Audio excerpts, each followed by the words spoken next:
Hola compañeros, ¿cómo están? Mi nombre es Hernando Vladimir Cabrera, soy estudiante de la especialización en Gerencia Social y el día de hoy les traigo a colación la entrevista que le realicé al psicólogo y especialista Otoniel Erazo.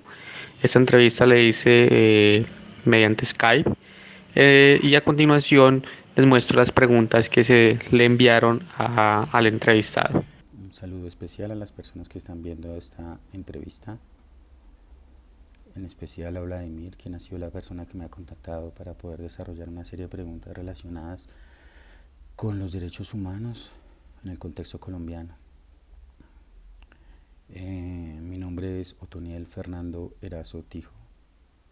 Soy psicólogo titulado de la Universidad Católica de Colombia, especialista en psicología social, cooperación y gestión comunitaria de la Universidad del Bosque, con aproximadamente 15 años de experiencia profesional en los territorios de Colombia, implementando diferentes proyectos de intervención social con las comunidades, con entidades públicas, privadas,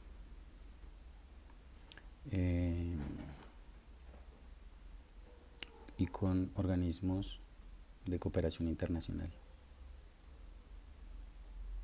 Actualmente trabajo con la Organización Internacional para las Migraciones, el cual desarrollamos una intervención en una alianza con diferentes organizaciones en unos territorios de Colombia, donde el punto principal en mi labor es desarrollar acciones dirigidas a que la población que no ha accedido por diferentes barreras de acceso a la educación lo pueda desarrollar, especialmente población adulta en situación de vulnerabilidad.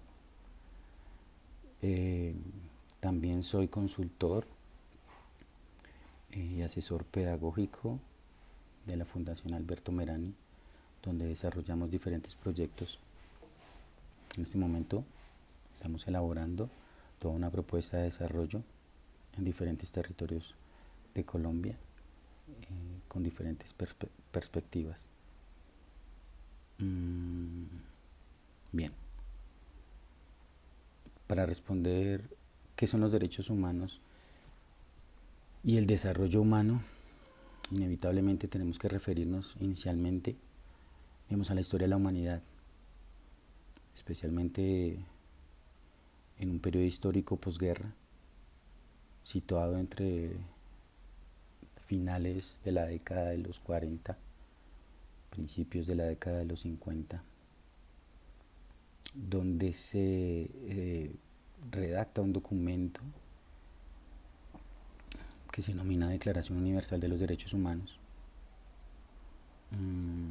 Y es un hito en la historia porque por primera vez se reconoce y se acepta en todas las naciones que pertenecen al sistema de Naciones Unidas, un marco general de respeto y acciones dirigidas a la promulgación de los derechos humanos inherentes a todas las personas, sin distingo de raza, origen, género, pues aquí le llaman sexo en este caso. Es un documento aún no finiquitado, hay que marcarlo precisamente, porque a través de la historia, especialmente en la década de los 60 y los 70, han sufrido adiciones de unos derechos, como los derechos sociales y culturales, por ejemplo, donde se han desarrollado otra serie de acciones para que las naciones que pertenecen al sistema de Naciones Unidas los acepten y los acojan. Porque decimos que es un documento aún no terminado, precisamente porque la historia cambia. Y eso, a medida que las comunidades y las diferentes culturas del mundo van desarrollando su vida a partir de esos patrones, se van reelaborando otras situaciones que permiten establecer que pueden haber cambios estructurales. Cuando hablamos de los derechos humanos, hablamos de estructuras sociales. No es solamente que en un documento se haya construido una serie, se hayan construido y se hayan puesto en esa carta una serie de derechos que todos los humanos tenemos por el solo hecho de ser humanos, sino que también obedece a una serie de estructuras sociales que lo que permiten visualizar es que todo está cambiando y que se han marcado a través de la historia ciertos patrones que se han repetido como estructura, entre otras, para control de la población, que tiene que ver con sistemas económicos y sociales, con usos y costumbres de las comunidades y demás. A medida que se han conocido diferentes patrones culturales y sociales de las comunidades, es donde la investigación y los acuerdos entre las naciones han podido promulgar esta serie de derechos, que más que derechos son facultades de los seres humanos. Cuando hablamos que todos en el principio de igualdad tenemos los mismos derechos, nos reconocemos como iguales. Es una de las grandes discusiones que siempre se han venido dando a lo largo de la historia, ya que la historia nos demuestra precisamente lo contrario, y nos lo demuestra precisamente porque nosotros hemos creado estructuras que no nos permiten hacerlo. El mejor ejemplo de ello tal vez es la lucha por los derechos civiles en Estados Unidos, por ejemplo, con el tema del racismo. A través de la historia también se ha logrado que estas luchas de las diferentes poblaciones o grupos poblacionales para reconocer sus derechos haya llegado al sistema de Naciones Unidas, que es el principal logro de este sistema. Cuando hablamos de sistema, estamos hablando de las naciones que hacen parte de esta organización y que permite no solamente su promulgación, sino la protección a ellos y en esa medida la denuncia. Ha sido tan importante que las grandes libertades que se han logrado, especialmente en el siglo XX, han sido tan importantes que ha trascendido las naciones. Es decir, cuando hablamos del reconocimiento de los derechos civiles a una población en un país específico o en una región determinada, no estamos hablando que sean solamente para ellos, sino que tiene un impacto tal que habla de esas mismas poblaciones que comparten características comunes en otros lugares del mundo. Es tan importante ese contexto porque en el marco de la historia de la posguerra, las atrocidades vividas allí hizo que esto sucediera, a tal punto que tuvo que reglamentarse, por ejemplo, los conflictos a través del derecho internacional humanitario. Y esos grandes avances son los que las naciones han reconocido y han venido trabajando. Obviamente hay una pregunta inconclusa en todo esto y es qué ha sucedido a través del tiempo para que se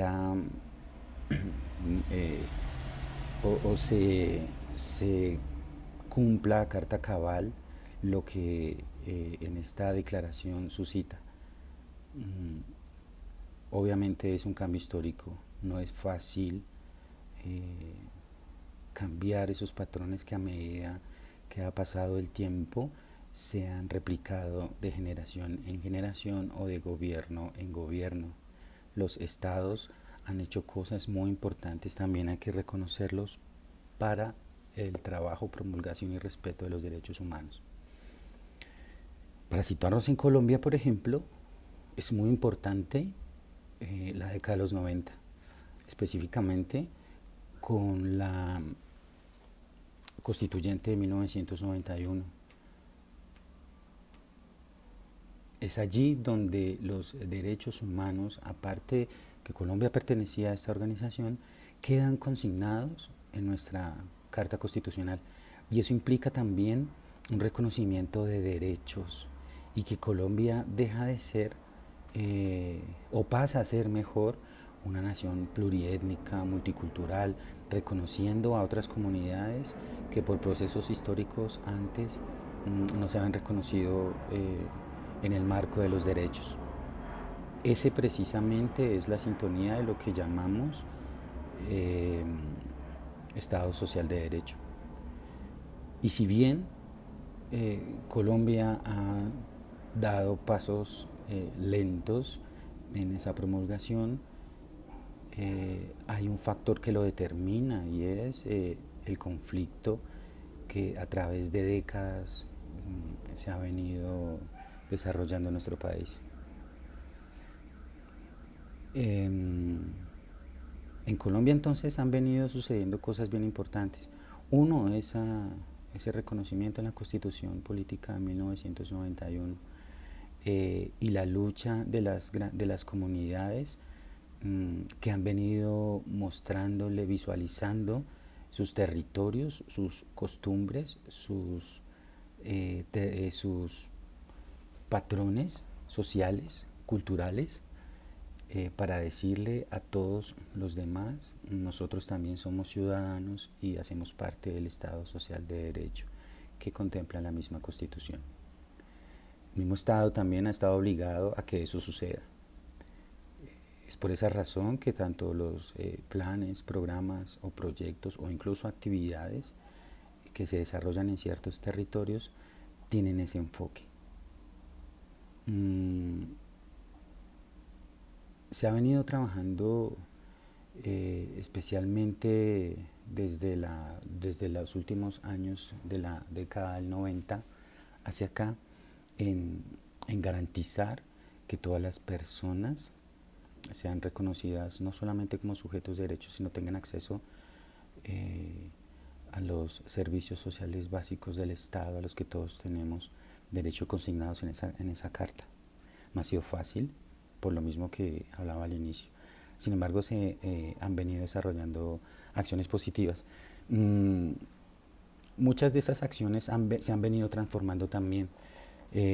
Los proyectos y los programas antes tenían un enfoque de implementación diferente. Cuando entra la cooperación internacional a Colombia, esto empieza a cambiar y las acciones van dirigidas también no solamente hacia el reconocimiento, sino al empoderamiento de las comunidades y los territorios. Hay otros factores ya sociales, culturales, que son un poco más difíciles de combatir porque son estructurales, como el machismo, por ejemplo. Hoy en día estamos hablando de no trabajar sobre un enfoque de derechos, por ejemplo, sino un enfoque interseccional que te permite trabajar en los territorios y con las comunidades reconociendo que las diferencias no son con las personas, sino con los procesos y las estructuras sociales que los afectan. Un ejemplo de ello prácticamente podría ser el mismo conflicto, la desigualdad social, el acceso y las barreras de acceso que tienen las comunidades a diferentes servicios sociales. Es difícil creer que hayan comunidades o territorios en Colombia que no han tenido acceso a servicios. Se ha venido dando, la cooperación internacional también ha sido un gran aliado de Colombia para que eso se desarrolle. El Estado ha hecho parte también de cambios fundamentales. El reconocimiento de la mujer como ciudadano, del derecho al voto, la ley de cuotas, por ejemplo, aunque si bien se reconoce, todavía estamos lejos de llegar a la igualdad, que estaríamos hablando de un 50% entre hombres y mujeres, de poder participar en estas instancias. Pero son cambios que de lo que se trata es de empezarlos a mostrar para que se desarrollen aún más. No, hay una visión muy propia del trabajo en los territorios y es tratar de convertir las implementaciones en acciones aisladas, dejar de ser eso para ser complementarias de otras tantas que en los territorios se desarrollan. Y en eso los diagnósticos participativos, por ejemplo, o las mesas de trabajo han sido muy importantes para reconocer quiénes son las personas que trabajan en los territorios, las entidades, organizaciones y demás, y poder aunar esfuerzos para trabajar en diferentes ámbitos y dejar de desarrollar acciones aisladas. El producto de eso, gracias a los aportes de Maslow, de Amartya Sen, se ha venido desarrollando, más que todo en la última década, muchísimo, con mucha fuerza, el enfoque de desarrollo humano, que es a través, por ejemplo, de lo que el Sistema de Naciones Unidas trabaja como centro. ¿Qué significa esto? Que ya el centro de las intervenciones sociales son las personas. Y allí es donde se concentran las acciones debidas para las intervenciones en los territorios. Ya no dejan de ser problemáticas asociadas y demás, sino las personas. Disfrutar en la medida, disfrutar de la libertad, de lo que ellos consideran como valorativo, como importante. Y eso cambia el enfoque determinado. Es decir, por eso hablamos de un enfoque interseccional. No todos somos lo que una categoría social determinada puede decir. Por eso el uso del lenguaje es tan importante. El lenguaje construye realidades y en esa misma medida los enfoques de trabajo también. El enfoque de desarrollo humano tiene mucho que ver con la medición de la pobreza. Y esa medición de la pobreza reconoce categorías que no solamente tienen que ver con la pobreza monetaria, sino otra serie de condiciones que las personas deberían tener para disfrutar plenamente su vida. Y ha sido un trabajo bien interesante. Se trabaja entonces el índice de pobreza multidimensional o IPM asociado a la pobreza monetaria y desde allí se traza una línea base para poder trabajar la superación de la pobreza extrema. En eso Colombia ha desarrollado estrategias que en otras partes de Latinoamérica y del Caribe se han copiado para trabajar conjuntamente con las personas en esa superación de la situación de pobreza extrema. Pero no solamente una situación. Recordemos al inicio que hablábamos de problemas estructurales. Estos problemas estructurales tienen mucho que ver en cómo se han desarrollado las naciones y las poblaciones, pero son cambios que se vienen dando. Y esos enfoques también marcan la importancia del reconocimiento del trabajo en los territorios y el reconocimiento de las diferencias que hay entre unos y otros. Se ha venido despolitizando el trabajo desde un lugar hacia otro, centralizado, para descentralizarlo de tal manera que en la implementación de las acciones que se desarrollan en los territorios sea particularizado. Y eso ya marca una gran diferencia.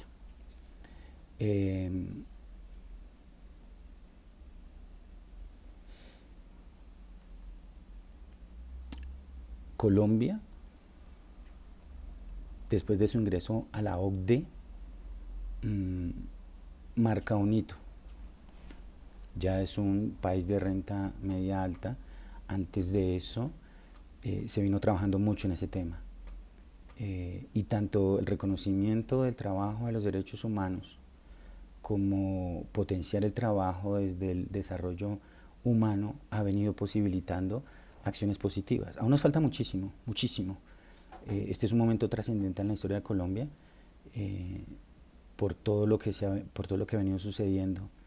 No solamente después de los acuerdos de paz firmados en La Habana,